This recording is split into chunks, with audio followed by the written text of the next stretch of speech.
জুলাই গণ অভ্যুত্থান দিবসে এনসিপির শীর্ষ নেতাদের কক্সবাজার সফর ঘিরে সমালোচনা। জুলাই গণ অভ্যুত্থানের বর্ষপূর্তিতে যখন গোটা দেশ জুড়ে রাষ্ট্রীয় কর্মসূচি, শ্রদ্ধাঞ্জলি ও প্রতীকী মিছিল নিয়ে উত্তাল রাজনীতি, তখন জাতীয় নাগরিক পার্টি এনসিপির শীর্ষ নেতাদের কক্সবাজার সফরকে ঘিরে তৈরি হয়েছে নতুন এক বিতর্ক।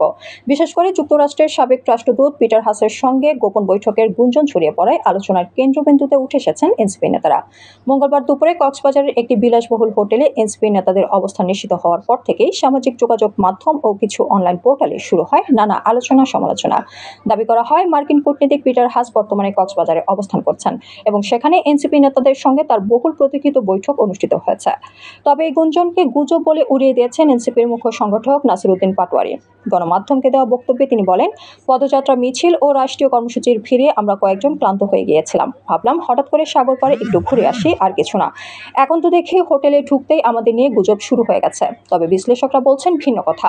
অনেকের মতে এনসিপি যে এখন দেশের রাজনীতিতে একটি প্রভাবশালী পক্ষ হিসেবে আত্মপ্রকাশ করেছে তাতে কোনো সন্দেহ নেই। আর ঠিক এমন এক সময় তাদের শীর্ষ নেতাদের কক্সবাজার সফর নিছক আরাম ভ্রমণ হিসেবে দেখার সুযোগ নেই। ঘটনা আরও জমে ওঠে যখন জানা যায় কক্সবাজার সফর সঙ্গীতের তালিকায় রয়েছেন সার্জিস ও হাসনাত, যাদেরকে এনসিপির সবচেয়ে কৌশলী এবং আন্তর্জাতিক যোগাযোগের দক্ষ হিসেবে বিবেচনা করা হয়। এদিকে দেশের রাজনৈতিক মহলে চোখ ছিল 5 আগস্টে আয়োজিত জুলাই ঘোষণাপত্র পাঠ ও তারপরে সরকারিভাবে দিনটিকে নতুন গণতন্ত্র দিবস হিসেবে ঘোষণা করার অনুষ্ঠানে ঘিরে। আর এমন দিনে এনসিপি নেতাদের উপস্থিত না থেকে সাগর পাড়ে অবস্থান করাকে সংবেদনশীল রাজনৈতিক ভুল বলছেন অনেকেই। বিষয়টি নিয়ে সামাজিক যোগাযোগ মাধ্যমেও চলছে তীব্র বিতর্ক। কেউ বলছেন দেশের ইতিহাসের অন্যতম গুরুত্বপূর্ণ দিনে যারা জনগণের সঙ্গে নয় তারা জনগণের প্রতিনিধি হওয়ার দাবিও করতে পারে না। কেউ আবার লিখেছেন যদি সত্যি গোপনে বৈঠক হয় তবে তার রাজনৈতিক নৈতিকতা ও স্বচ্ছতার বিরুদ্ধে।